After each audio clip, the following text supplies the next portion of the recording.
ನಮಸ್ಕಾರ. ಟಿವಿ 13 ಕರ್ನಾಟಕ ಸುದ್ದಿವಾಹಿನಿಗೆ ನಿಮಗೆಲ್ಲರಿಗೂ ಸ್ವಾಗತ. ನಾನು ನಿಮ್ಮ ರಚನಾ ಚಂದ್ರಶೇಖರ್. ಹೆಡ್ಲೈನ್ಸ್: ಕಾರು ಪಲ್ಟಿ, ಚಾಲಕ ಪಾರು.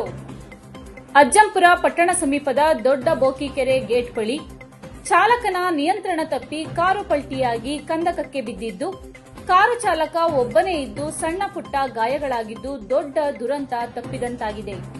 ಬೆಂಗಳೂರಿನಿಂದ ಕುಂದಾಪುರಕ್ಕೆ ಬರುವಾಗ ಚಾಲಕನ ನಿಯಂತ್ರಣ ತಪ್ಪಿ ಹಾಗೂ ನಿದ್ದೆಯ ಮಂಪರಿನಿಂದಾಗಿ ನೇರ ರಸ್ತೆಯಲ್ಲೇ ದುರಂತ ನಡೆದಿದ್ದು, ಬಲಭಾಗಕ್ಕೆ ಕಾರು ಚಲಿಸಿದ್ದು, ಅರಣ್ಯ ಇಲಾಖೆ ಅರಣ್ಯ ರಕ್ಷಣೆಗಾಗಿ ಸುಮಾರು 4-5 ಅಡಿ ಆಳವಾಗಿ ರಸ್ತೆಯುದ್ದಕ್ಕೂ ಕಂದಕ ತೆಗೆದಿದ್ದು, ಅದರೊಳಗೆ ಕಾರು ಬಿದ್ದು ಪಲ್ಟಿಯಾಗಿ 4 ಚಕ್ರಗಳು ಮೇಲ್ಮುಖವಾಗಿ ಬಿದ್ದಿದ್ದು, ಕಾರು ಚಾಲಕ ಪವಾಡ ಸದೃಶವಾಗಿ ಪಾರಾಗಿರುವ ಘಟನೆ ಮಧ್ಯಾಹ್ನ ನಡೆದಿದೆ.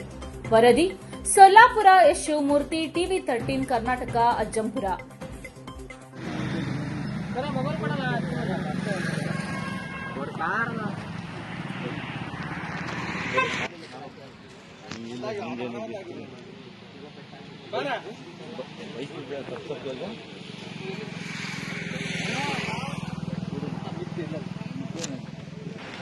ಯಾರು ಆಗಿಲ್ಲಲ್ಲ, ಅವ್ರೊಬ್ಬರೇ ಅವರೇ ನಿಂತಾರಲ್ಲ, ಅದೊಬ್ಬರೇ ಈ ರೀತಿ ಸರ್.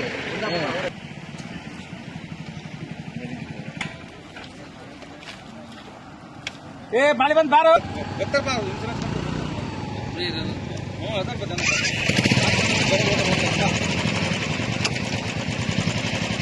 ಹೇಳ್ದೆ ಅವ್ರ ಭಾಷೆಗೆ ಮಾತಾಡ್ತೀನಿ. ಯಾಕೆ ಈಗ ಗೊತ್ತಲ್ಲ, ಬೆಂಗಳೂರಿಂದ ಬಂದು ಮಾಡಿದ್ದಾರೆ ಒಬ್ಬರೇ ಇರೋದು, ಅದೇ ಯಾರು ಇಲ್ಲ.